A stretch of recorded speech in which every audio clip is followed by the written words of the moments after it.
I want to get Per's thoughts on everything that we just witnessed. Per, as an astronaut, how do you feel watching that?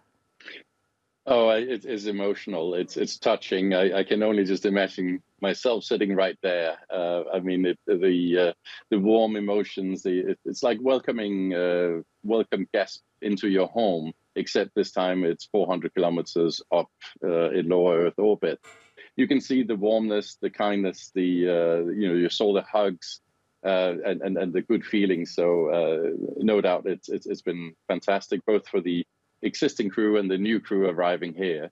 It's also quite rare that you see as many as 11 astronauts on the International Space Station. It's technically only fitted out for 7. So it's as you can see. And as was highlighted, it's also the first time you have as many Europeans up there at the moment, 5 in total.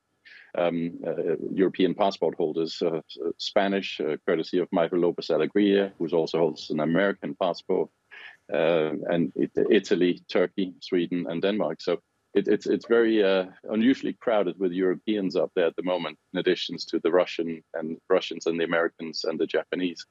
So it's a really wonderful community of international astronauts. You can see it's warm, it's huggy, and there's a really strong positive feeling. And for me personally, I who was part of this community, I'm so excited, so delighted, and I feel so over the moon, quite literally today. It's such a special feeling when you see a mission so far going so successfully, right.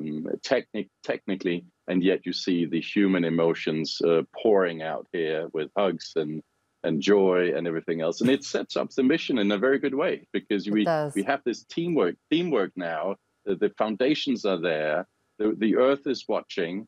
So it really has this incredible support and all the right ingredients in place from a teamwork point of view. Per, I want you to talk to us a bit about these pins that were presented to the astronauts that are part of the AX-3 mission, because it was described as a symbolic move. They were named as the 609th, 610th, and 611th person that received those pins. So just walk us through what that means. It is a tradition when astronauts either go to space or come back from space. You get typically you get wings. We call it wings when you come back down on Earth, if it's in an American context with the Federal Aviation Authority. So there is a bit of a ceremony. You have made it into space. You're now officially one of those very few people that have ever been into space. So there typically is a ceremony. I'll be experiencing that myself in a couple of years' time, and I'll also get my pin on my wings, etc. Axiom specifically has introduced this pin ceremony upon arrival into the International Space Station for their crew members. So that's a little bit of an Axiom-specific thing. But more generally, it is common practice that an astronaut, when he or she has been into space and they come back down, there's a subsequent ceremony where you get handed your wings or your pin, and you can now officially call yourself an astronaut, having been into space. But it's quite symbolic, and I think it's a very nice gesture to do that upon arrival, right, into the International Space Station. And it makes it for a nice little ceremony there, and a nice welcome. It does indeed. Per Wimmer, thank you so much for being with us here on this historic day for Türkiye and being part of our coverage here on TRT World. I appreciate it.